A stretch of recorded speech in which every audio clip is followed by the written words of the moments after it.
Pancasila, beriman dan bertakwa pada Tuhan yang Esa, dan berakhlak mulia, berkebinekaan global, gotong royong mandiri, kreatif dan bernalar kritis, belajar Pancasila, beriman dan bertakwa pada Tuhan yang Esa, dan berakhlak mulia, berkebinekaan global, gotong royong mandiri, kreatif dan bernalar kritis. Baiklah, kita lanjutkan acara keempat, penyampaian materi oleh Ibu Melawati. Sebelum Ibu Melawati menyampaikan presentasinya, saya di sini ada pantun. Memancing ikan ke Sungai Munti, jika bosan pergilah ke sawah. Mari kita saksikan presentasi Ibu Melawati. Semoga acara ini membawa berkah. Terima kasih buat Ibu Halimah atas kesampatannya. Assalamualaikum warahmatullahi wabarakatuh. Yang terhormat Bapak Kepala SDN Negeri 3 Ayuwang, dan yang saya hormati Dewan Guru dan staf SDN Negeri 3 Ayuwang. Pertama-tama marilah kita panjatkan puji syukur kehadirat Allah Subhanahu wa taala atas rahmat dan karunia-Nya sehingga kita dapat berkumpul pada hari ini dalam acara penyebaran pemahaman dan pengalaman penerapan budaya positif. Saya merasa sangat bersyukur dan bahagia atas kehadiran Bapak dan Ibu sekalian yang telah meluangkan waktu untuk mengikuti acara ini. Perkenalkan, nama saya Melawati, calon guru penggerak angkatan 11 Kabupaten Hulu Sungai Tengah. Pada kesempatan ini saya memaparkan beberapa konsep dasar budaya positif serta berbagai praktik-praktik baik yang telah saya terapkan di sekolah. Harapan saya, materi yang saya sampaikan dapat memberikan inspirasi dan manfaat bagi Bapak atau Ibu semua. Marilah kita bersama-sama menciptakan lingkungan belajar yang positif dan menyenangkan bagi anak-anak kita. Semoga materi yang saya sampaikan dapat bermanfaat bagi kita semua. Sebelum saya memulai, saya akan membacakan 2 buah pantun. Jalan-jalan ke Mangga 2, tidak lupa memberi pasta. Selamat datang rekan-rekan semua. Mari kita mulai presentasi dengan bahagia. Di atas kusen ada buah durian, masuk cuma dicampur nasi. Untuk Bapak Ibu yang paling keren, izinkan saya memulai presentasi.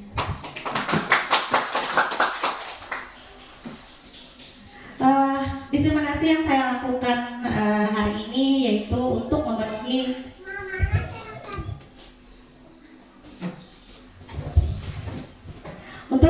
tugas saya sebagai calon guru penggerak angkatan 11 pada modul 1.4 tentang budaya positif, penyebaran pemahaman dan pengalaman penerapan budaya positif. Selamat datang para guru hebat. Mari kita belajar bersama, berkolaborasi, saling mendukung demi mewujudkan disiplin positif di sekolah kita. Salam guru penggerak. Bergerak, bergerak, menggerakkan. Izin saya di sini.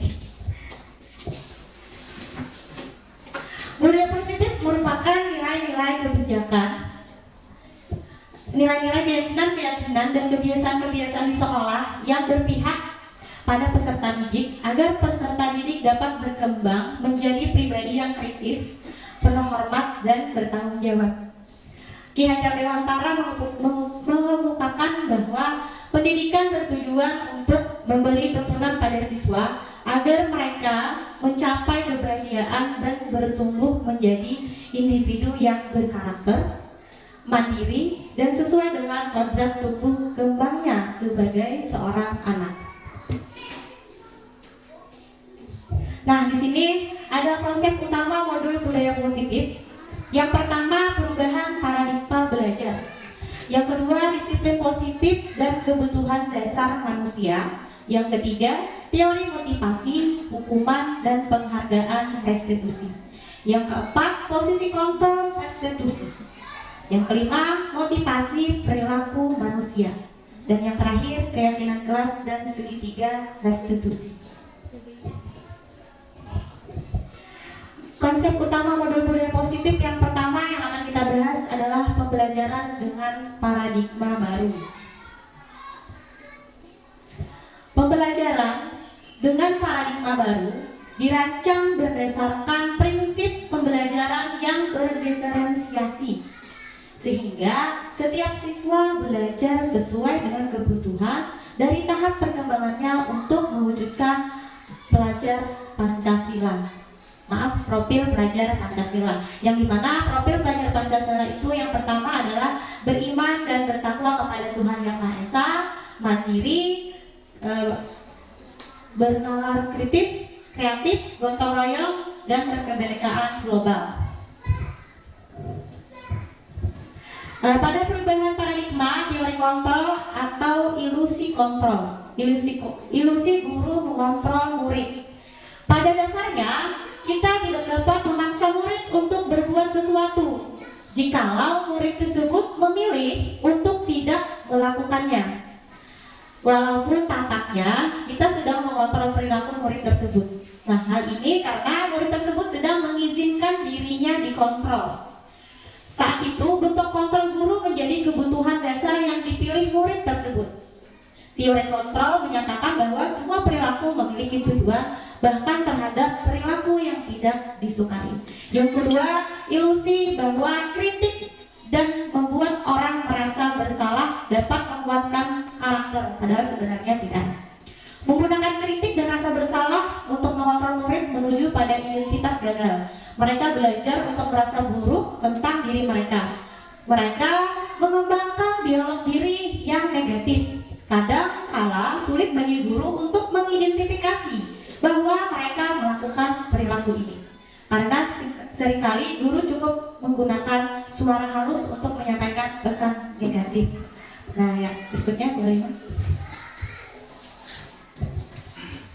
Apakah makna disiplin itu?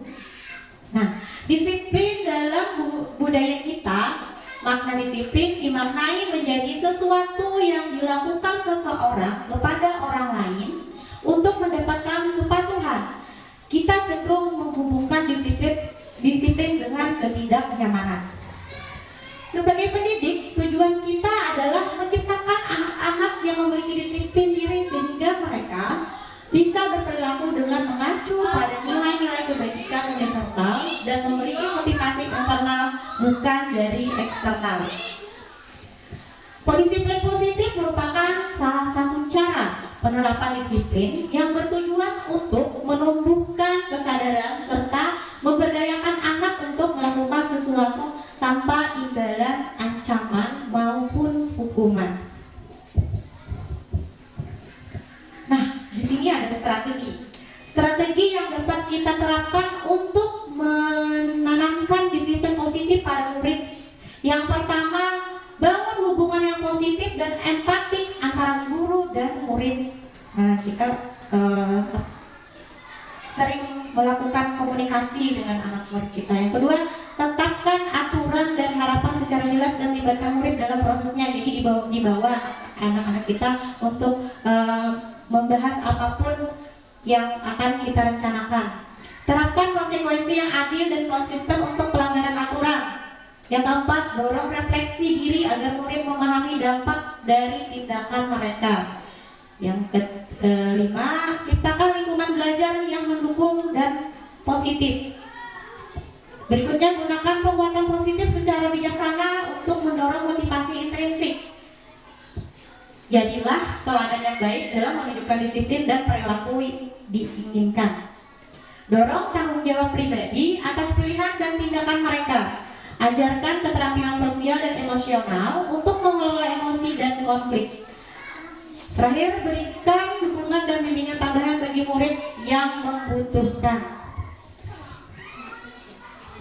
Konsep utama modul positif yang kedua yaitu kebutuhan dasar manusia. Next. Nah, di sini kebutuhan dasar manusia berdasarkan choice theory. teori oleh Dr. Liam Glaser, ada 5 kebutuhan dasar manusia, Ibu-ibu, yang memotivasi perilaku. Yang pertama, survival atau kelangsungan hidup. Itu terdiri dari makanan, tempat tinggal, keamanan. Yang kedua, love and belonging atau cinta dan keterhubungan. Itu meliputi hubungan yang berarti dengan orang lain. Yang ketiga, power, kekuatan atau pengakuan. Itu rasa berharga dan pencapaian. Berikutnya, freedom, kebebasan, terdiri dari otonomi dan kebebasan untuk membuat pilihan. Dan yang terakhir, fun, keseruan atau leisure, kesenangan dan kegembiraan. Terlihat dari bagian tersebut, kebutuhan dasar manusia yang pertama, kasih sayang dan rasa diterima, kesenangan, kebebasan, dan penguasaan. Kebutuhan dasar manusia, semua orang senantiasa berusaha untuk memenuhi kebutuhannya dengan berbagai cara, melakukan apa saja untuk mendapatkan itu kebutuhan yang diinginkan. Bila mereka tidak bisa mendapatkan kebutuhannya dengan cara yang positif, mereka bisa melanggar peraturan atau melakukan hal-hal yang tidak sesuai dengan nilai-nilai kebajikan. Seperti kita biasanya di kelas ya Bu, ada siswa kita yang kadang cepat menangis, sering mengganggu temannya. Mungkin dari siswa tersebut dia ingin memenuhi kebutuhan dasar murid tersebut, bisa itu kebebasan, bisa itu kasih sayang atau penghargaan. Berikutnya, seorang murid yang tidak begitu berhasil secara akademik, mungkin kebutuhannya akan penguasaan tidak terpenuhi di sekolah. Oleh karena itu, mungkin dia akan mencoba untuk memenuhi kebutuhannya akan penguasaan dengan mencoba mengatur orang lain di lapangan bermain, atau dapat menyakiti mereka secara fisik. Sebagai guru, kita dapat melibatkannya dalam kegiatan yang memberikan peluang murid tersebut membuat pencapaian yang berarti. Misalkan di kelas ya Ibu, Bapak, misalkan salah satu murid kita itu tidak bisa menguasai mata pelajaran tertentu, tapi gurunya mengabaikan. Jadi dia secara akademik kebutuhannya tidak terpenuhi, maka kadang-kadang dia melakukan hal-hal yang kadang dia ingin kebutuhannya itu terpenuhi dengan cara nakal, misalnya mengganggu teman-temannya atau apapun yang bisa dilakukannya. Jadi seseorang yang tidak merasa diterima oleh teman-temannya, kebutuhannya akan kasih sayang dan rasa diterima tidak terpenuhi. Oleh karena itu, dia mungkin akan memiliki satu teman dan memisahkan diri dari yang lain. Sebagai guru, kita bisa membangun hubungan yang bisa membangun kepercayaan dan keintiman dengan anak kita. Jadi ketika kita melihat anak murid kita atau anak kita kadang dia menyendiri, tidak mau berkumpul dengan temannya, berarti tugas kita sebagai seorang guru adalah menggali kenapa anak tersebut sampai seperti itu, kebutuhan dasar apa yang tidak terpenuhi yang dia inginkan. Nah, tadi ada 5 ya Ibu kebutuhan dasar manusia. Bertahan hidup, tadi yang bertahan hidup itu bersifat fisiologis ya. Untuk bertahan hidup misalnya kayak kesehatan, rumah, dan makanan. Yang kedua adalah kasih sayang dan rasa ingin diterima. Kebutuhan itu untuk disayangi, diterima, meliputi kebutuhan akan hubungan dan koneksi sosial. Kayak misalkan kasih sayang dari orang terdekat, guru, sahabat, dan teman-temannya. Yang ketiga, penguasaan untuk mencapai sesuatu menjadi kompeten, menjadi terampil, diakui atas prestasi dan keterampilan kita, didengarkan dan memiliki rasa harga diri. Kebutuhan dasar manusia yang keempat yaitu kebebasan. Kebutuhan ini meliputi kebutuhan akan kemandirian, otonomi, memiliki pilihan dan mampu mengendalikan arah hidup seseorang. Dan terakhir, kebutuhan dasar manusia yang terakhir adalah kesenangan, meliputi kebutuhan untuk mencari kesenangan, bermain, dan tertawa. Nah, di sini kebutuhan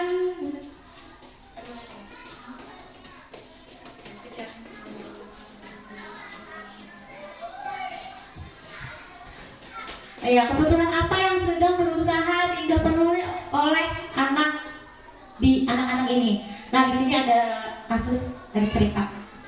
Dinda, seorang anak kelas 3 SD. Begitu tiba di rumah, sepulang dari sekolah, menangis dan mengadu pada ibunya bahwa dia benci pada Ibu Rani, gurunya. Menurut Bapak Ibu, kebutuhan apa yang berusaha dipenuhi oleh Dinda jika jawabannya seperti ini? Yang pertama, ibu guru bilang, aku tidak boleh bersenandung sewaktu mengerjakan tugas. Katanya, kelas harus tenang. Tidak ada suara kan, nggak seru jadinya. Nah, ini kira-kira kebutuhan apa yang diperlukan oleh Dinda? Cinta dan kasih sayang kah?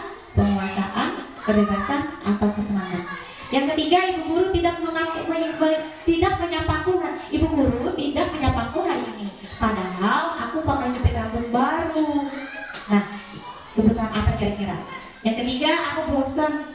Masa belajarnya cuma gitu-gitu aja, dengerin ibu guru aja. Kebebasan apa yang belum terpenuhi? Aku sebel, gambarku tidak rapi. Malah ibu guru menunjukkan ke teman-temanku di depan kelas.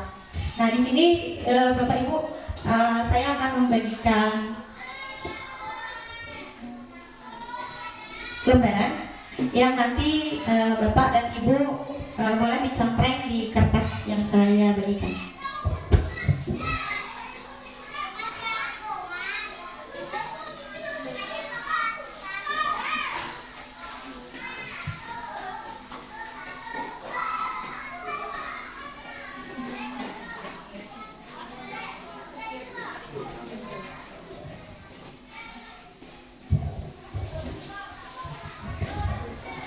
Kita yuk, saya beri waktu 1 menit ya Ibu.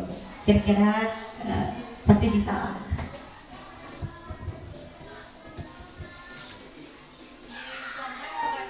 Dicontreng Bu, salah satu saja Bu, dari 4 ini dicontreng salah satu aja. Kan kebutuhan dasar manusia tadi ada 4, cinta dan kasih sayang, penguasaan, kebebasan, dan kesenangan. Jadi kira-kira dari kalimat tersebut yang mana yang cocok, kebutuhan yang mana yang ingin dipenuhi oleh anak kita Dinda?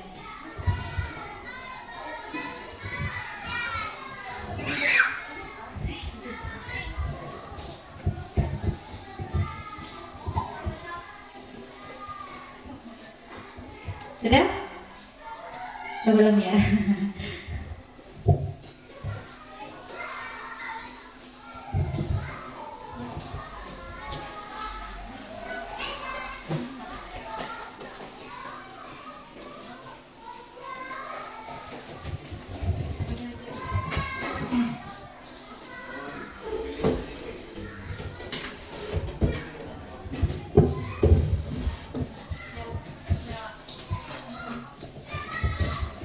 Sudah ya Ibu. Nah, kebutuhan yang sedang Dinda penuhi apa yang kira-kira yang pada bagian pertama?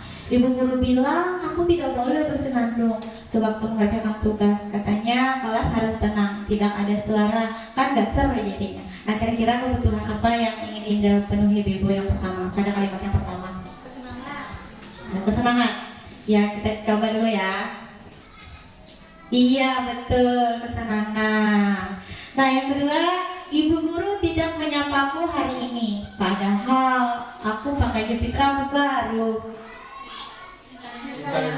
Iya, cinta dan kasih sayang.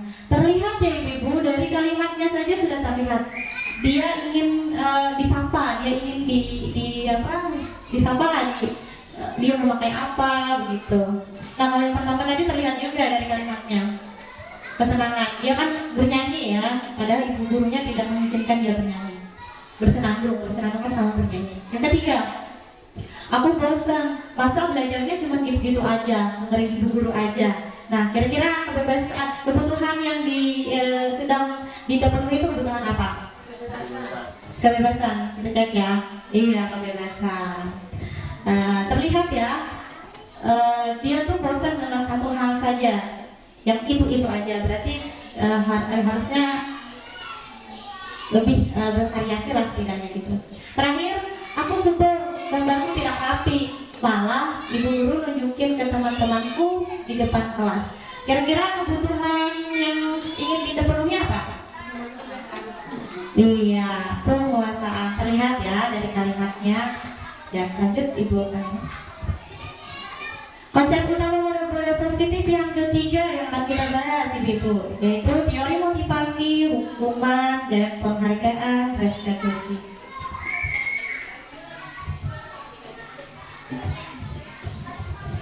Motivasi perilaku manusia. Motivasi merupakan dorongan yang timbul pada diri seseorang secara sadar atau tidak sadar untuk melakukan tindakan dengan tujuan tertentu. Yang pertama, untuk menghindari ketidaknyamanan atau hukuman. Ini adalah tingkat terendah dari motivasi perilaku manusia. Biasanya orang yang memotivasi perilakunya untuk menghindari hukuman atau ketidaknyamanan. Yang kedua, untuk mendapatkan imbalan dari orang lain atau institusi. Satu tingkat atas motivasi yang pertama, di sini orang berperilaku untuk mendapatkan imbalan atau penghargaan dari orang lain. Mereka melakukan sebuah tindakan untuk mendapatkan pujian dari orang lain yang menurut mereka penting dan mereka letakkan dalam dunia berkualitas mereka. Yang terakhir, itu motivasi perilaku manusia yang ketiga, untuk menjadi orang yang mereka inginkan dan menghargai diri sendiri dengan nilai-nilai yang mereka percaya. Mereka melakukan sesuatu karena nilai-nilai yang mereka yakini dan hargai, dan mereka melakukan karena mereka ingin menjadi orang yang melakukan nilai-nilai yang mereka yakini tersebut. Jadi begini ibu-ibu, untuk menghindari ketidaknyamanan. Jadi kita melakukan sesuatu tuh hanya berdasarkan karena ketidaknyamanan. Misalnya melakukan disuruh apa, misalkan dia melakukan hanya karena terpaksa, karena tidak nyaman. Kalau yang kedua itu untuk mendapatkan imbalan dari orang lain, seperti misalkan saya berangkat ke sekolah tepat waktu, tapi di dalam hati saya hanya karena ingin dilihat oleh kepala sekolah agar saya itu datangnya tepat waktu, begitu. Yang ketiga, untuk menjadi orang yang mereka inginkan. Saya melakukannya dengan ikhlas atas dasar diri saya sendiri, tidak mengharapkan imbalan apapun. Itu apa maksudnya tuh, untuk melakukannya karena dasar dari hati, ingin menjadi orang yang positif, begitu. Nah, jadi yang pertama tadi untuk menghindari ketidaknyamanan itu biasanya pertanyaannya apa yang akan terjadi apabila saya tidak melakukannya. Itu motivasi eksternal. Yang kedua, untuk mendapatkan imbalan dari orang lain atau institusi. Biasanya pertanyaannya, apa yang akan saya dapatkan apabila saya tidak melakukannya. Itu masih dari motivasi internal. Yang ketiga, untuk menghargai diri sendiri. Itu biasanya pertanyaannya, saya akan menjadi orang yang seperti apa bila saya melakukannya.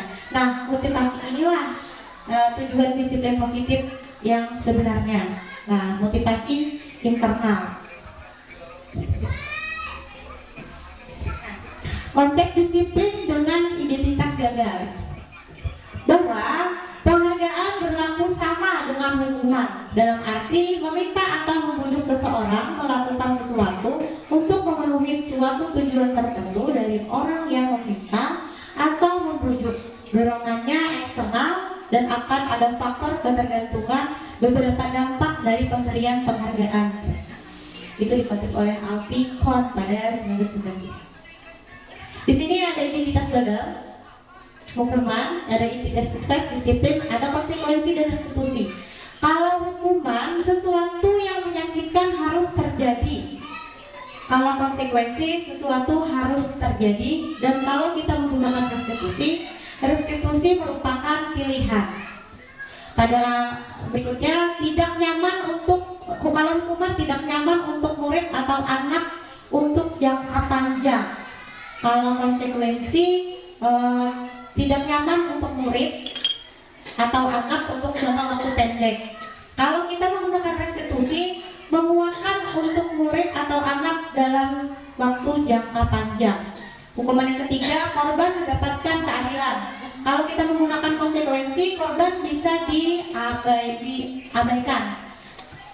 Kalau kita menggunakan restitusi, korban mendapatkan ganti. Pada hukuman, murid atau anak akan tersakiti. Kalau kita menggunakan konsekuensi, murid atau anak dibuat tidak nyaman. Kalau kita menggunakan restitusi, murid atau anak mendapatkan penguatan. Berikutnya, hukuman berperilaku pasif agresif meningkat. Kalau konsekuensi, penguatan hanya bertahan dalam jangka waktu pendek. Kalau kita menggunakan restitusi, masalah terpecahkan. Nah, hukuman itu negatif, konsekuensi itu netral, restitusi itu positif. Iya, harusnya restitusi ya. Hukuman awas, ini katanya ya, awas kalau dilakukan lagi ya, nanti awas kamu. Nah, kalau konsekuensi katanya lakukan apa yang saya katakan. Kalau kita menggunakan restitusi, apakah hal ini yang sesungguhnya ingin kamu lakukan? Nah, kalau kita menggunakan hukuman, modelnya paksaan. Kalau memakai konsekuensi, stimulus, respon. Kalau kita menggunakan restitusi, teori kontrol, kita menggunakan teori kontrol. Nah, bukan terakhir ya, hukuman mendorong menyalahkan diri. Nah, kalau kita menggunakan konsekuensi, mendorong kepatuhan. Kalau kita menggunakan restitusi, mendorong disiplin positif. Nah, itu sebenarnya tujuan kita ya. Terakhir, hukuman konsep diri buruk. Kalau kita menggunakan konsekuensi, konsep diri baik. Kalau kita menggunakan restitusi, konsep diri pastinya kuat. Bagian kedua tadi ada identitas gagal, hukuman, identitas sukses, disiplin, ada konsekuensi dan restitusi. Kalau hukuman, murid atau anak belajar menyembunyikan kesalahan. Kalau konsekuensi, kalau kita menggunakan konsekuensi, murid atau anak belajar taat akan peraturan. Kalau kita menggunakan restitusi, murid atau anak belajar memecahkan masalah. Berikutnya, kalau hukuman mencoba mengontrol anak dengan penguatan negatif. Kalau kita menggunakan konsekuensi, mencoba mengontrol anak dengan penguatan positif. Jika menggunakan restitusi, anak paham bahwa dirinya sendiri yang pegang kendali atau kontrol. Hukuman dampak pada murid, marah, merasa bersalah, rendah diri, dan mengasingkan diri. Kalau konsekuensi, kehilangan hak waktu pada seseorang, diri atau tim out. Kalau kita menggunakan restitusi, murid atau anak tidak kehilangan waktu, namun bersemangat untuk memperbaiki diri. Kalau hukuman itu tiba-tiba, tidak diharapkan atau sangat melukai. Kalau konsekuensi sudah diketahui masuk akal. Kalau kita menggunakan restitusi, berapa undangan untuk mengadakan restitusi? Hukuman dibuat oleh guru. Nah, kalau konsekuensi dibuat oleh guru dan murid. Kalau restitusi dibuat oleh murid atau anak. Terakhir, hukuman menyakitkan. Guru menjalani konsekuensi dengan menyalahkan, mengkritik, menyindir, dan merendahkan. Sedangkan kalau konsekuensi membantu guru menyatakan peraturan, melakukan peringatan dan penerapan konsekuensi. Kalau kita menggunakan restitusi, menguatkan guru menyebutkan keyakinan kelas, membimbing kerangka acuan berpikir restitusi murid anak. Jadi berdasarkan bagian yang sudah kita lihat tersebut, kita dapat simpulkan bahwa hukuman bersifat tiba-tiba dan tidak melibatkan murid dalam prosesnya. Murid hanya menerima hukuman tanpa kesepakatan atau pengarahan dari guru. Dan hukuman ini bisa berupa fisik atau psikis. Sebaliknya, disiplin melalui konsekuensi adalah proses yang sudah direncanakan dan disepakati sebelumnya oleh murid dan guru. Konsekuensi diberikan berdasarkan aturan yang sudah diketahui murid, dan meskipun penyebaran ketidaknyamanan jangka pendek, murid tetap dilibatkan dalam prosesnya. Guru berperan aktif dalam memonitor dan menegakkan konsekuensi berdasarkan data yang diukur.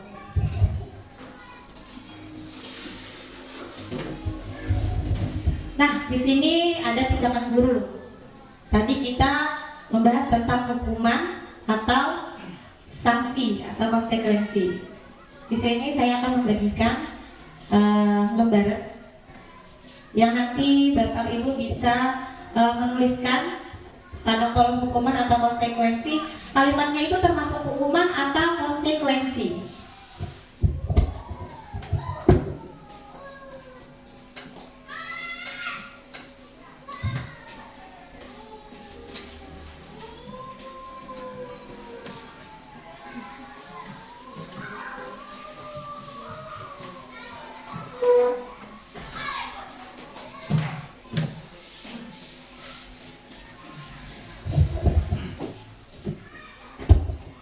Saya beri waktu 2 menit untuk mengisi kolom hukuman atau sanksi atau konsekuensi.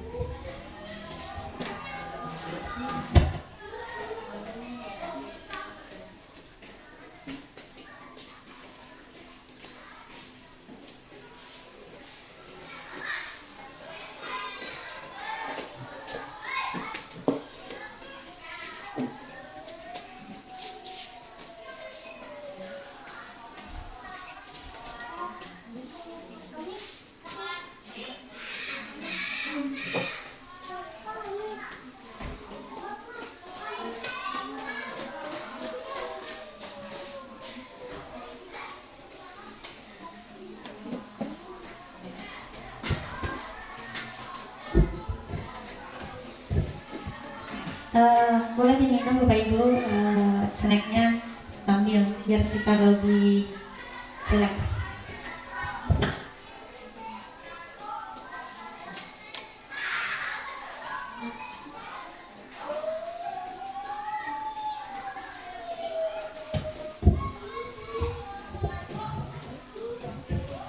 Bagaimana Bapak Ibu? Apakah sudah selesai? Sudah ya? Mari kita bahas bersama-sama.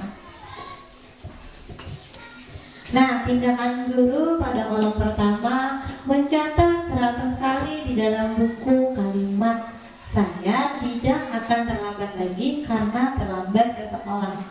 Nah, di sini Bapak Ibu kira-kira kalimatnya itu termasuk hukuman atau konsekuensi? Cocok ya? Iya, betul, itu konsekuensi. Tindakan guru pada kalimat kedua, lari mengelilingi lapangan basket 2 kali karena terlambat hadir di sekolah. Dan kira-kira kalimat tersebut itu merupakan hukuman atau konsekuensi? Hukuman. Kita lihat. Iya, betul, hukuman. Pada tindakan guru, kalimat berikutnya yang ketiga, murid diminta untuk push up 15 kali karena tidak menggunakan masker ke sekolah. Termasuk hukuman atau konsekuensi Bapak Ibu? Hukuman. Iya, betul. Tindakan guru yang keempat, menggantikan kertas tugas teman yang telah dicoret-coret. Masuk hukuman atau konsekuensi? Iya, betul, konsekuensi. Tindakan guru yang kelima, membersihkan tumpahan air di meja tulis karena tersenggol pada saat belajar. Hukuman atau konsekuensi? Iya, betul. Konsekuensi. Tindakan guru berikutnya, meminta murid tidak mengenakan sepatu seharian di sekolah karena tidak mengenakan sepatu hitam. Hukuman atau konsekuensi? Iya, betul, hukuman. Terakhir, tindakan guru yang terakhir dari kalimat lari mengelilingi lapangan basket 2 kali karena terlambat 10 menit untuk pelajaran pinjam rokok. Hukuman atau restitusi? Konsekuensi. Ya, betul, konsekuensi. Terima kasih Bapak Ibu. Lanjut. Perbedaan. Nah, contoh siswa sering terlambat datang ke sekolah. Ini masih hukuman konsekuensi dan restitusi. Nah, kalau dari contoh siswa sering terlambat datang ke sekolah, kalau hukuman, guru menghukum siswa tersebut hormat bendera selama 10 menit dan guru marah dan murid menjadi takut. Itu kalimat hukuman. Kalau konsekuensi, guru akan memanggil orang tua siswa tersebut dan guru tegaskan dan siswa menghormati peraturan. Itu konsekuensi. Kalau restitusi, guru menanyakan keyakinan kelas dan membantu siswa menyelesaikan masalahnya, serta guru tidak marah atau menghukum tetapi membantu mencarikan solusi terbaik. Nah, kira-kira Bapak Ibu, dari ketiga ini hukuman, konsekuensi, restitusi, kira-kira kita sebaiknya melakukan yang mana? Iya, restitusi. Pernah Bapak Ibu melakukan hukuman? Pernah ya, pasti saya juga pernah melakukannya dulu. Tidak sadar sebenarnya, ternyata itu adalah termasuk hukuman. Adalah seharusnya kita harus menggunakan restitusi. Nah, kalau hukuman itu netral, kalau hukuman itu negatif, kalau konsekuensi itu netral, dan kalau restitusi itu positif, hasilnya positif. Konsep utama model-model positif yang keempat adalah 5 posisi kontrol. Nah, di sini kita akan menyimak video Bapak Ibu. Mari kita tonton video tentang kasus murid yang terlambat dengan kelima posisi kontrol restitusi. Jadi dosen harapan saat kita melihat video tersebut kita memiliki pemahaman yang lebih baik tentang posisi 5 kontrol di bawah ini. Mari kita simak bersama-sama. Yang dikembangkan adalah 5 posisi kontrol. 5 posisi kontrol dalam restitusi adalah proses perjalanan seorang pendidik agar dapat mengenali dirinya. Pada video kali ini, kita akan membahas tentang 5 posisi kontrol yang dikembangkan oleh Diane Gosser dan contoh penerapannya.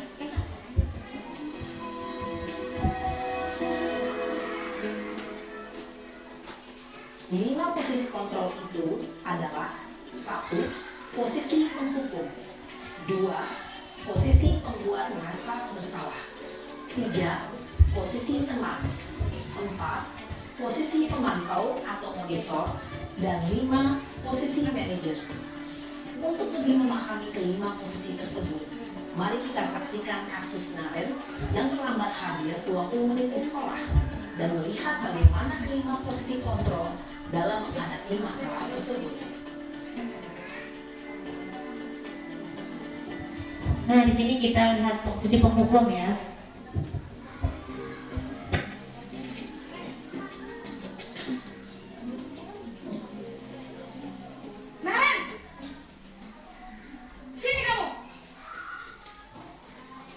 Selamat pagi, Bu. Selalu terlambat. Kamu deh, pasti terlambat. Maaf, Bu. Saya Apa? Apa coba? Alasan kamu apa lagi? Kamu mesti kamu tidak terlambat? Malas sekali ya kamu jadi anak. saya Dasar pemalas. Gak kapok-kapok sih kamu. Sudah berapa kali terlambat? Sat, kamu keliling lapangan basket 2 kali. kenapa saya harus keliling lapangan basket, Bu? Kenapa? Kamu melawan ibu? Berani-beraninya jawab. Sudah terlambat, masih berani jawab pula. Sekarang, keliling lapangan basket 5 kali sekalian. Biar kapok. Cepat, pergi sana ke lapangan basket. Kita ciri-ciri penghukum. Biasanya Posisinya berbicara penghukum. dengan nada tinggi, menghardik, menunjuk-nunjuk, menyakiti, dan menyindir. Hukuman bisa berupa fisik maupun psikis. Ibu dan bapak guru hebat. Dampak yang terjadi pada murid ketika guru berada pada posisi penghukum adalah murid cenderung akan memberontak, bahkan menyimpan dendam.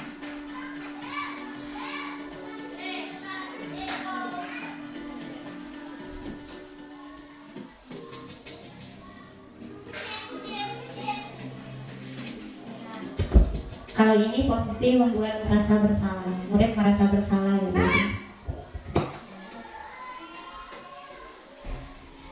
Selamat pagi, Bu.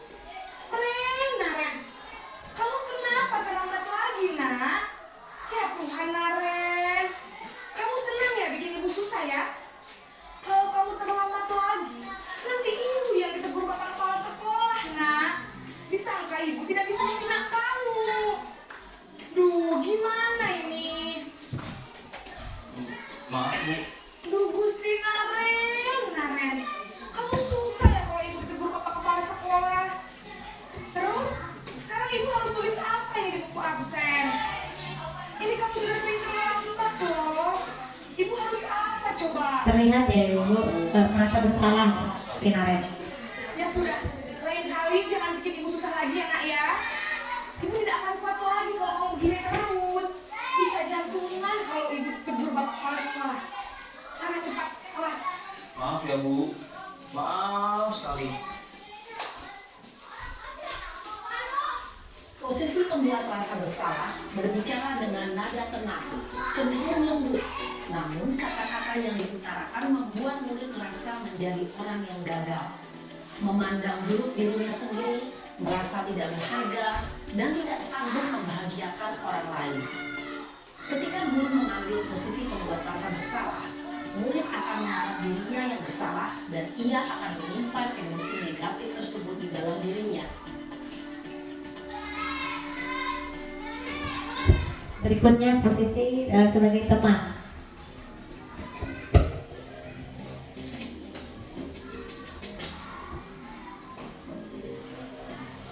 Naren!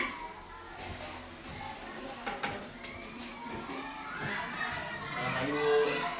Wah, sudah jam berapa ini nak? Terlambat lagi ya sayang.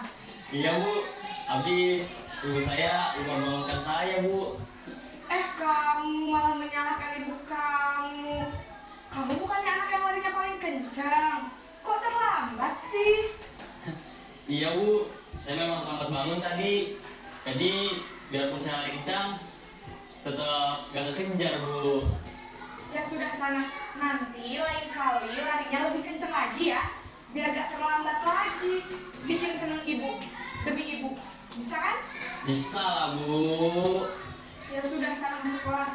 Ibu beresin urusan absen kamu. Kamu ini ada-ada saja. Dalam posisi teman, guru berbicara dengan nada suara ramah, akrab, cenderung bersenda gurau untuk menjaga suasana tetap santai. Murid akan merasa senang, aman, dan akrab dengan guru. Identitas yang tercipta adalah identitas sukses atau berhasil. Namun, perlu diingat, karena ini masih dorongan eksternal, maka ada faktor ketergantungan dari guru kepada orang tertentu. Di sini, guru absennya, sehingga di lain waktu, murid bisa berperilaku baik, namun hanya kepada orang-orang tertentu saja.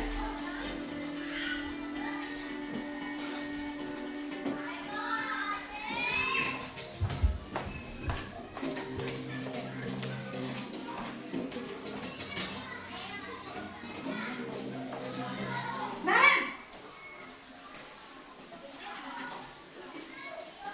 Selamat pagi Bu. Naren, apa peraturan sekolah kita tentang jam berapa kita harus masuk sekolah, nak? Kita harus di sekolah jam 7 Bu. Iya betul, sekarang sudah jam 7.20. Naren sudah tahu konsekuensinya jika terlambat hadir. Paham Bu, saya harus tinggal kelas pas jam istirahat selama 20 menit. Iya benar, konsekuensinya demikian. Jadi nanti jam 9.30 pas istirahat, kamu harus tinggal di kelas, kerjakan tugas tambahan untuk ketertinggalan kamu, ya? Baik Bu. Posisi pemantau mengandalkan penghitungan atau data untuk mengontrol murid. Guru mengarahkan murid berdasarkan peraturan dan konsekuensi. Seorang pemantau menunjukkan bahasa tubuh dan ekspresi wajah yang datar dan cenderung formal.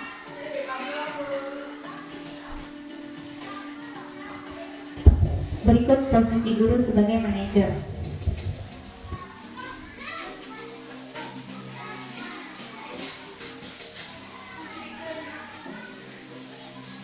Naren! Selamat pagi Bu. Selamat pagi Naren. Maaf Bu, saya terlambat. Iya, sekolah masuknya jam 7, sekarang sudah jam 7.20. Jadi sekarang bagaimana ini Naren? Maaf Bu, saya lupa setel alarm saya semalam. Baiklah, menurut kamu, keyakinan sekolah yang mana yang perlu kamu tingkatkan? Menghargai diri sendiri dan orang lain mungkin ya Bu. Setuju. Jadi, apakah Naren meyakini prinsip saling menghormati tersebut? Iya Bu, saya meyakininya.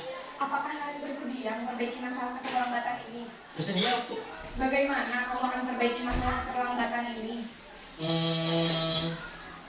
Saya akan coba untuk tidak lupa menyetel alarm saya Bu. Baik, kalau Naren lupa menyetel alarm di rumah, ada orang yang kira-kira bisa bantu mengingatkan tidak?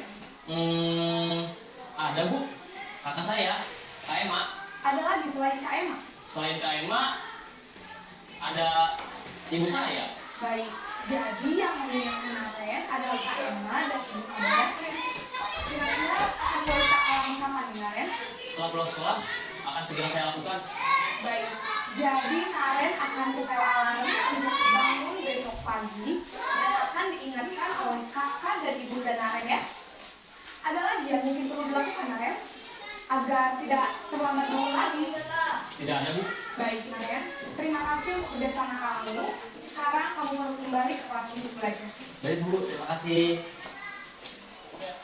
Posisi manajer adalah posisi kontrol yang disarankan untuk membimbing murid memiliki sikap disiplin yang positif, yaitu murid yang mandiri, bertanggung jawab, dan dapat memecahkan masalah.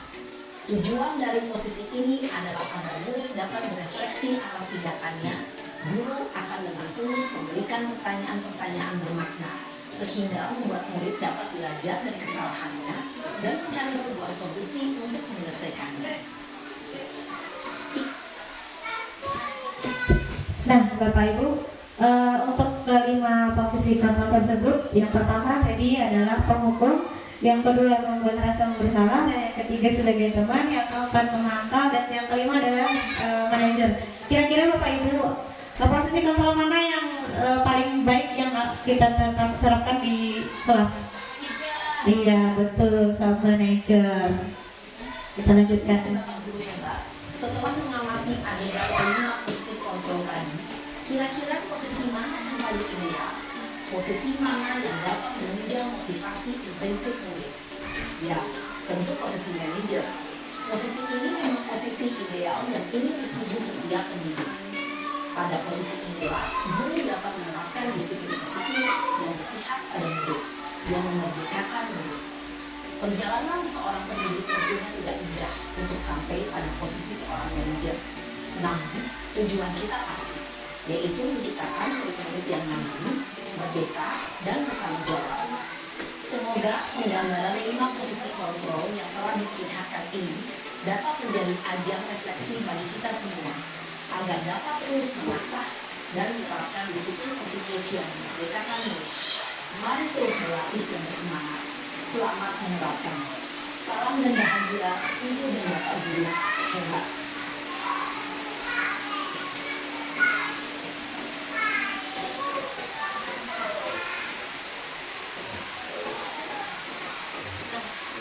Nah, ini 5 posisi kontrol yang kita tonton tadi. Yang pertama adalah penghukum, yang kedua membuat rasa bersalah, yang ketiga sebagai teman, yang keempat sebagai pemantau, dan yang kelima sebagai manajer.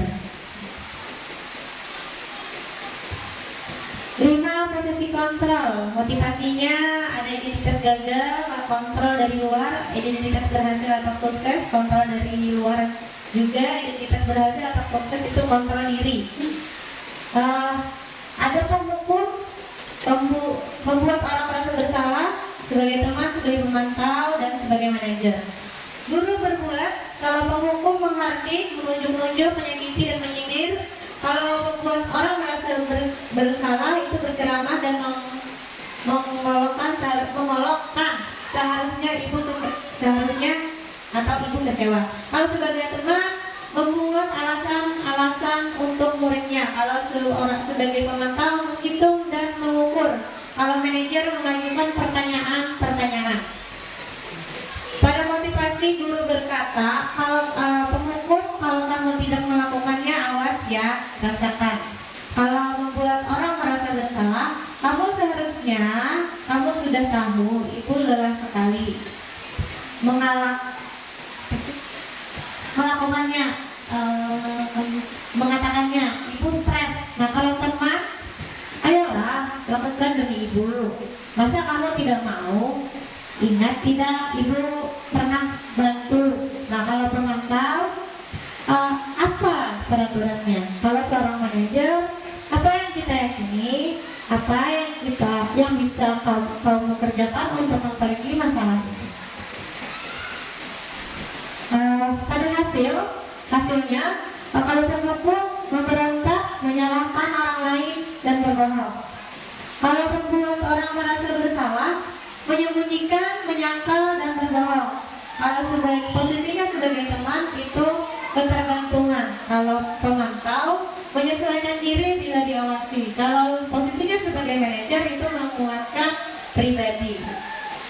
Berikutnya kaitan dengan dunia berkualitas tadi apa? Kalau penghukum, murid meletakkan guru di luar dunia berkualitas. Kalau posisi membuat orang merasa bersalah, murid meletakkan guru di dalam dunia berkualitas. Kalau posisinya sebagai teman, murid meletakkan guru sebagai orang yang sangat penting di dunia berkualitasnya. Kalau posisinya sebagai pemantau, murid meletakkan guru, peraturan dan hukuman di dunia berkualitas. Kalau manajer, murid mengatakan dirinya sebagai individu yang positif dalam dunia berkualitas. Nah, kalau motivasi untuk murid, kalau murid berkata untuk penghukum, biarkan saja, nanti juga marah-marah lagi. Kalau posisinya membuat orang merasa bersalah, pakai kata maaf, maafkan saya. Kalau sebagai posisi teman, saya berpikir bapak atau ibu teman saya ternyata begitu. Kalau pemantau, berapa banyak bintang yang saya harus peroleh, berapa halaman yang harus saya tulis. Nah, kalau posisinya sebagai manajer, bagaimana caranya saya bisa memperbaiki keadaan? Nah, pada motivasi dampak pada murid. Kalau penghukum dampaknya ia akan mengulangi kesalahan. Kalau menggunakan posisi orang merasa bersalah, murid merasa rendah diri. Kalau menggunakan pada posisi teman, murid merasa lemah, tidak mandiri dan tergantung. Kalau pada posisi pemantau, dampak pada murid menitik beratkan pada sanksi atau hadiah untuk dirinya. Pada posisi manajer, dampak pada murid mengevaluasi diri, bagaimana cara memperbaiki diri. Contoh penerapan 5 posisi kontrol ya Ibu. Siswa tidak pada kasus siswa tidak memakai atribut lengkap saat upacara bendera. Pada penghukum, patuhi aturan sekolah, lalu berdiri di barisan. Kalau perempuan merasa bersalah, berapa kali sudah ibu harus memberitahu? Kalau posisinya sebagai teman, ibu minta tolong ya, yang tertib kali ini buat ibu guru bangga. Kalau posisi pemantau, kamu sudah melanggar peraturan dan apa konsekuensinya? Nah, kalau pada posisi manajer, apakah kamu tahu kesalahanmu? Kira-kira bagaimana kamu memperbaiki kesalahan ini? Nah, ibu, sekarang kita ice breaking dulu ya. Di sini kita akan tebak warna dan menebak gambar. Sudah siap ibu?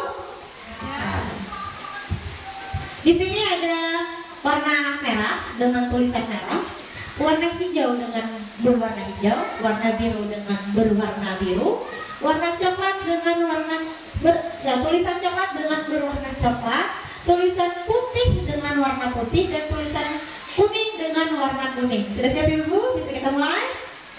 Mulai ya. Apa ibu? Cepat-cepatan ini ibu. Oke. Nah, stop. Apa ini ibu? Kira-kira ini ada gambar tak, ada tangan, dan ada tanda seru. Kira-kira apa ini kalimatnya ibu? Tantangan. Betul. Coba cek dulu. Tantangan seru. Iya.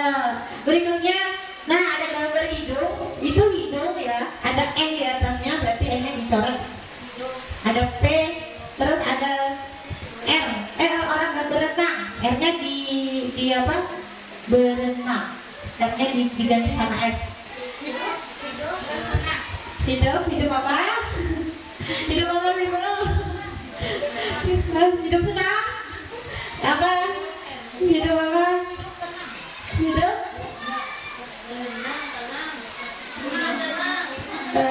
Ini cek apa kira-kira? Hidup senang. Tadi kan renang ya, diganti S jadi senang. Silakan lanjut berikutnya. Nah, gambar berikutnya adalah ada gambar daun ditambah huruf B dan ada ayam. Iya betul, daun bayam. Berikutnya, nah ada gambar rusa diganti dengan A dan ada jari I-nya. Rasa apa? Rasa padamu. Ayo, apa kira-kira?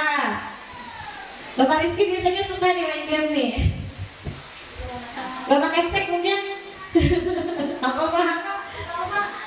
Rasa padamu ya Pak ya? Ya cek, kita cek. Rasa 4. 4-nya kan diganti sama I. Rasa 4 T. Ya kita lanjut. Pada konsep utama model budaya positif yang kelima itu keyakinan kelas. Next. Keyakinan kelas. Keyakinan kelas adalah nilai-nilai kebajikan atau prinsip-prinsip universal yang disepakati bersama secara universal tanpa membedakan latar belakang, suku, negara, bahasa maupun agama. Menurut Cousin, suatu keyakinan akan lebih motivasi seseorang dari dalam atau intrinsik. Seorang akan lebih bersemangat untuk menjalankan keyakinannya daripada hanya mengikuti serangkaian peraturan.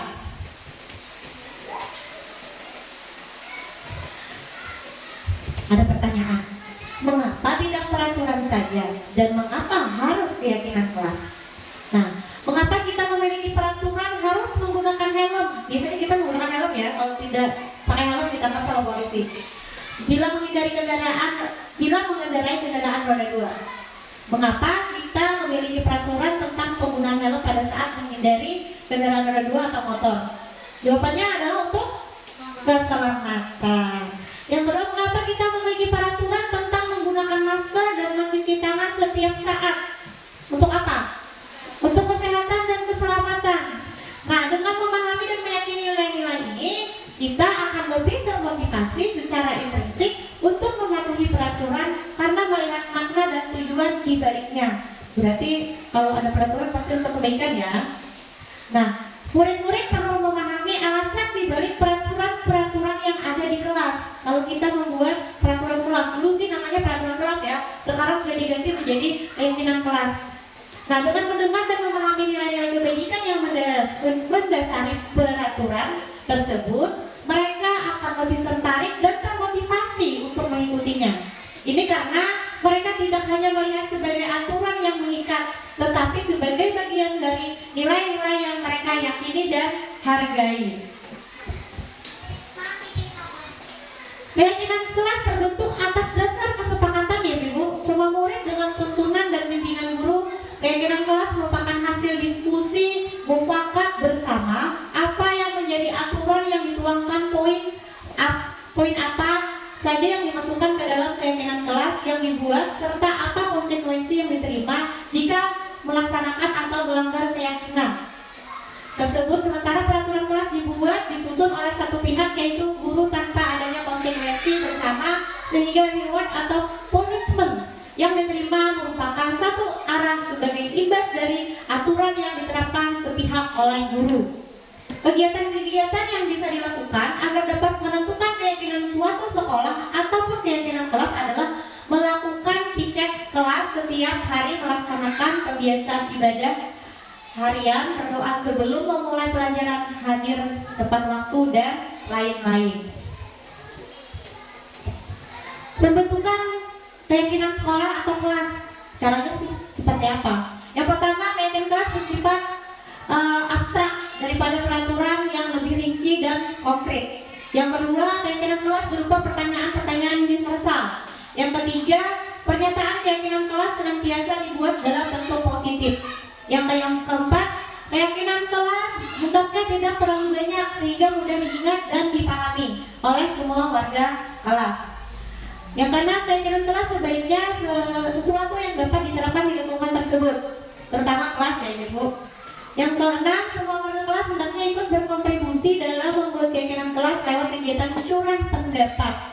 Berikutnya, bersedia meninjau kembali keyakinan kelas dari waktu ke waktu. Nah, di sini ada contoh kalimat ya Ibu. Contoh kalimat positif keyakinan kelas. Nah, kalau kalimat sebelah kanan itu kalimatnya peraturan, kalau keyakinan kelas sebelah kanannya. Kalau peraturan selalu kembalikan buku ke tempatnya. Kalau kalimat keyakinan kelas itu tanggung jawab. Kalimat kedua, dilarang mengganggu orang lain, itu peraturan. Kalau keyakinan kelas menghormati orang lain. Kalimat kedua, peraturan hadir di sekolah 15 menit sebelum pembelajaran dimulai. Kalau kelas menghormati orang lain atau berkomitmen. Dilarang melakukan kekerasan, itu peraturan, ada kalimat negatifnya tuh, dilarang. Kalau keyakinan kelas, keselamatan, menghormati orang lain. Kalau peraturan, dilarang menggunakan narkoba. Kalau kita menggunakan keyakinan kelas, kesehatan. Bergantian atau menunggu giliran, nah itu peraturan ya. Kalau keyakinan kelasnya menghormati orang lain dan bersabar. Kalimat berikutnya, gunakan masker. Kalau keyakinan kelas, kesehatan dan keselamatan. Terakhir untuk peraturan, jangan berlari di kelas atau koridor. Kalau keyakinan kelasnya keselamatan atau keamanan. Nah, cara merumuskan keyakinan kelas, yang pertama meminta siswa untuk menulis keyakinannya. Tulis misalkan di post-it ya. Langkah awal yang bisa dilakukan adalah meminta siswa untuk menulis keinginannya pada post-it. Bisa kita bagi post-itnya apa-apa saja yang mereka inginkan di kelasnya. Nah, yang kedua, membahas keinginan yang telah ditulis. Jadi setelah ditulis tadi mungkin ditempel di depan kelas lalu dibahas. Yang ketiga, memilah.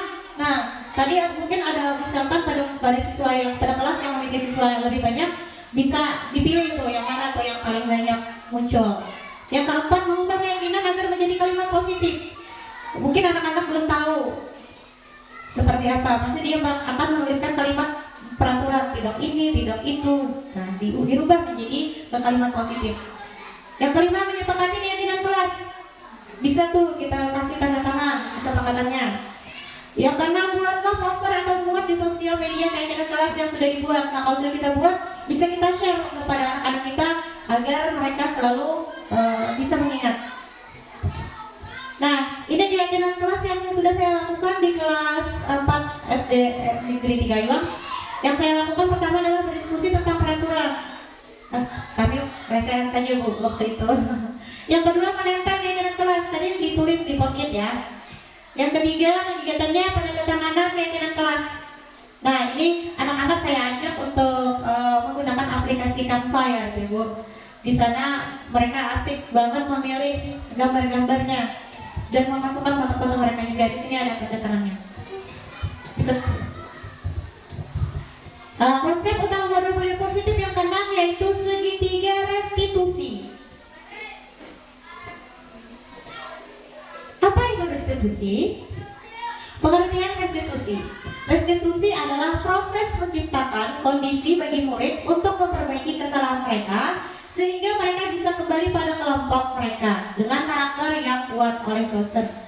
Nah, sebuah cara restitusi tadi adalah sebuah cara menanamkan disiplin positif pada murid. Ciri-ciri restitusi apa saja? Restitusi bukan untuk menebus kesalahan, namun untuk belajar dari kesalahan. Yang kedua, restitusi memperbaiki hubungan. Ketiga, restitusi adalah tawaran, bukan paksaan. Yang keempat, restitusi menuntun untuk melihat ke dalam diri. Yang kelima, restitusi mencari kebutuhan dasar yang mendasari tindakan. Yang keenam, restitusi diri adalah cara yang paling baik. Yang ketujuh, restitusi fokus pada karakter bukan tindakan. Yang kedelapan, restitusi menguatkan. 9, restitusi fokus pada solusi. Dan ke-10, restitusi mengembangkan murid yang berbuat salah pada kelompoknya. Nah, di sini ada segitiga restitusi, Ibu. Ada validasi kebutuhan, menstabilkan identitas, dan menanyakan keyakinan. Nah, ada 3 tuh.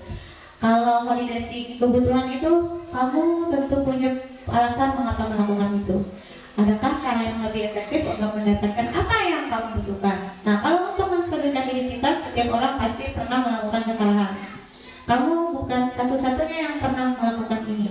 Nilai-nilai apa yang telah kita sepakati? Nah, jadi Ibu ya, kalau segitiga restitusi itu kalau salah satu saja yang kita lakukan, maka tidak kayak kurang kayak gitu, tidak sempurna jadinya. Jadi kita yang pertama adalah menstabilkan identitas, memvalidasi kebutuhan atau tindakan yang salah, dan terakhir adalah menanyakan keyakinan. Nah, pada menstabilkan identitas itu untuk membuat anak yang merasa gagal karena berbuat salah menjadi positif terhadap dirinya. Biasanya gurunya berkata berbuat salah itu hal yang manusiawi. Tidak ada manusia yang sempurna. Bapak atau ibu juga buat salah. Kita pasti bisa menyelesaikan permasalahan ini. Bapak atau ibu tidak tertarik untuk mencari tahu siapa yang benar, siapa yang salah. Dan bapak ibu lebih tertarik untuk menyelesaikan masalah.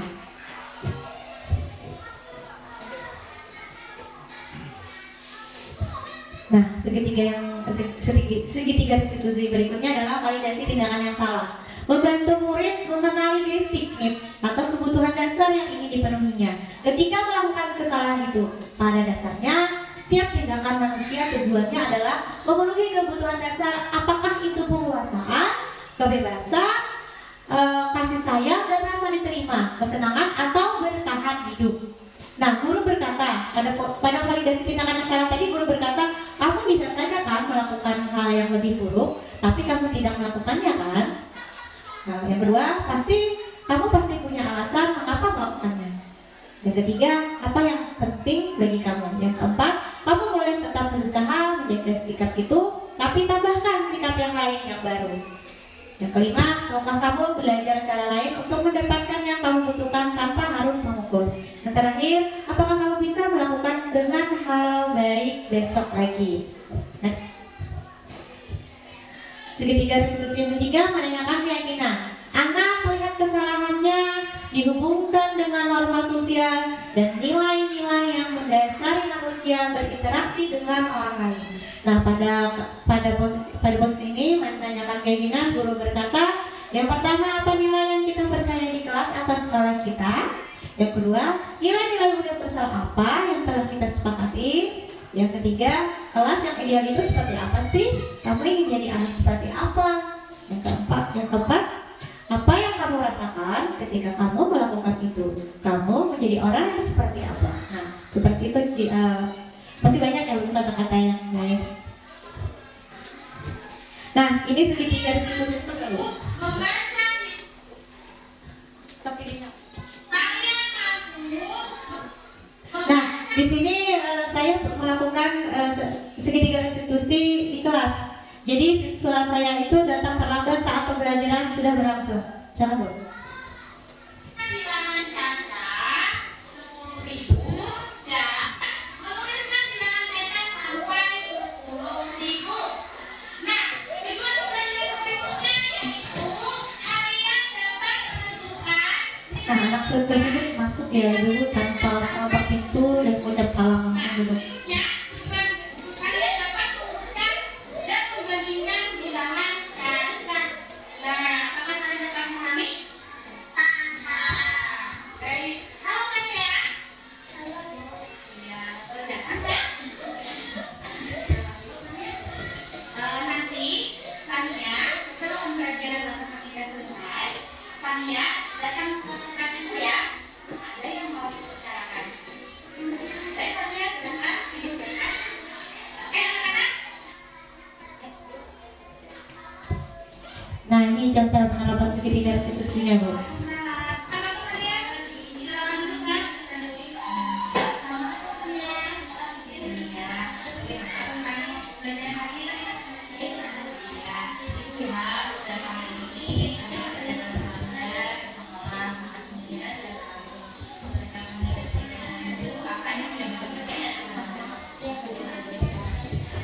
Nah, ini posisinya saya sedang menstabilkan identitas ini.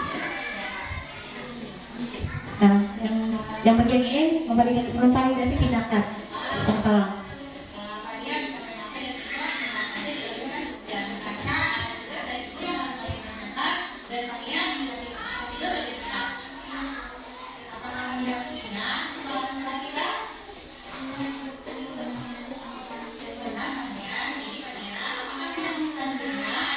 Nah, ini menanyakan keyakinan ya, keyakinan kelas yang sudah dibuat.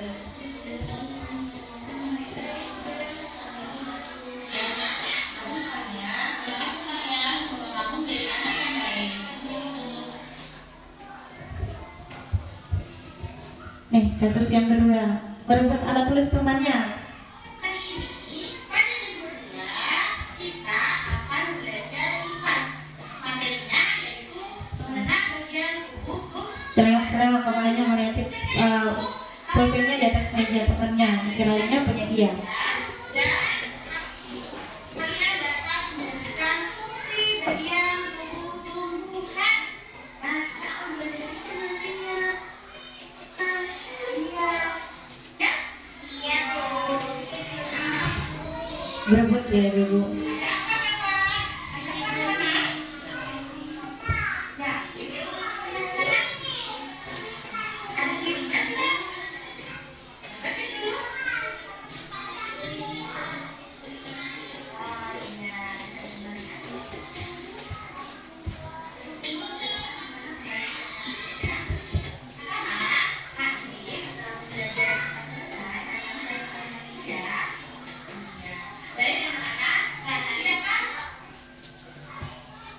Apa nih? Habis. Nah, ini contoh penerapan segitiga restitusinya ya guys. Kalimat menstabilkan identitas.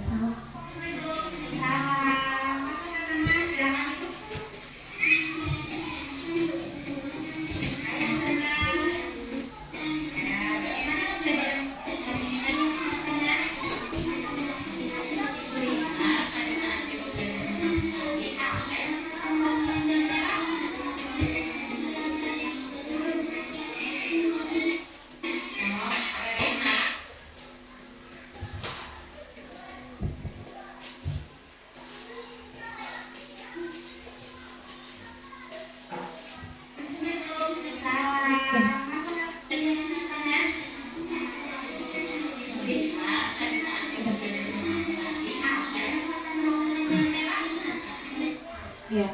Nah, berikut itu yang pernah segitiga institusi yang sudah pernah saya lakukan di kelas.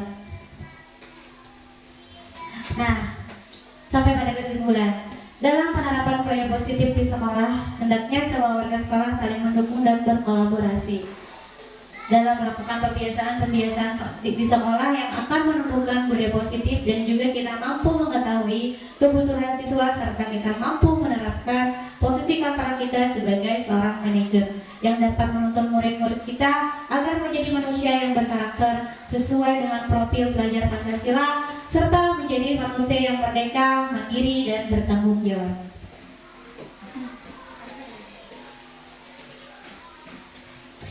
Guru dan siswa adalah mitra dalam membangun masa depan yang cerah. Dengan bekerja sama, kita bisa menciptakan lingkungan belajar yang positif dan produktif. Mari kita tanamkan nilai-nilai positif sejak ini agar generasi muda menjadi generasi yang berkualitas. Terima kasih.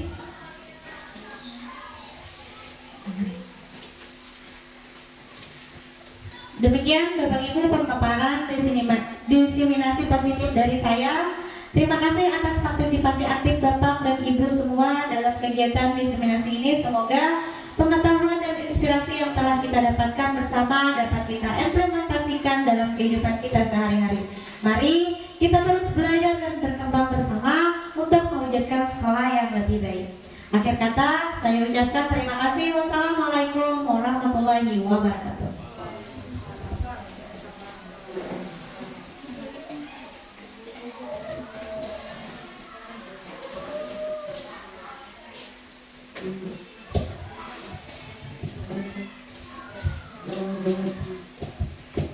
Baik, terima kasih kepada Ibu Melawati telah menyampaikan materi tentang diseminasi budaya positif. Yang mana benar kata Ibu Melawati tadi, mari kita belajar bersama, berkolaborasi, saling mendukung demi mewujudkan disiplin positif di sekolah kita tercinta ini. Baik, dilanjutkan. Apabila Bapak Ibu ada pertanyaan yang ingin disampaikan, dipersilahkan. Kalau tidak ada pertanyaan, saya ingin bertanya kepada Ibu Mela. Baik, Ibu Mela, kita di sekolah ini sudah melaksanakan budaya positif ya, Bu Mela. Saya ingin bertanya, apakah ada penerapan budaya positif misalnya di rumah Ibu Mela untuk ibaratnya kita menyampaikan kepada anak tidak hanya di sekolah saja kita membudayakan budaya positif ini tetapi juga di rumah. Terima kasih Bu Alima atas pertanyaannya. Jadi bisa tidak posisi kontrol kita misalnya ya di rumah itu dilakukan ya Bu. Justru kunci utama untuk membentuk budaya positif itu yang harus kita lakukan ya tentunya kita dapat berkolaborasi dengan orang tua agar bisa menerapkan budaya positif di rumah tersebut. Nah, bisa tidak posisi kontrol itu dilakukan di rumah? Tentu sangat bisa. Nah, itu sangat bagus. Jadi budaya positif itu kita kolaborasikan dengan orang tua agar di sekolah kita kan sebagai guru kata Ki Hajar Dewantara adalah sebagai guru sebagai penuntun. Tugas kita menebalkan apa yang sudah ada. Jadi tugas kita di sekolah menebalkan hal-hal yang baiknya. Jadi hal-hal yang tidak baiknya itu bisa dibiarkan saja atau kalau bisa kita hapus. Begitu kira-kira Ibu Lima. Terima kasih Ibu Melawati atas jawabannya ya Bu Mela. Apakah ada ingin bertanya lagi? Oh ya, tidak ada, kita lanjutkan acara kelima yaitu penutup. Untuk menutup acara ini, marilah kita ucapkan bersama-sama hamdalah. Karena tadi saya ada pantun, di sini pun saya juga ada pantun. Kapsek SD 3 Ayuang orangnya ramah. Gurunya juga ceria dan juga patuh. Wabillahi taufiq wal hidayah. Wassalamualaikum warahmatullahi wabarakatuh. Assalamualaikum warahmatullahi wabarakatuh.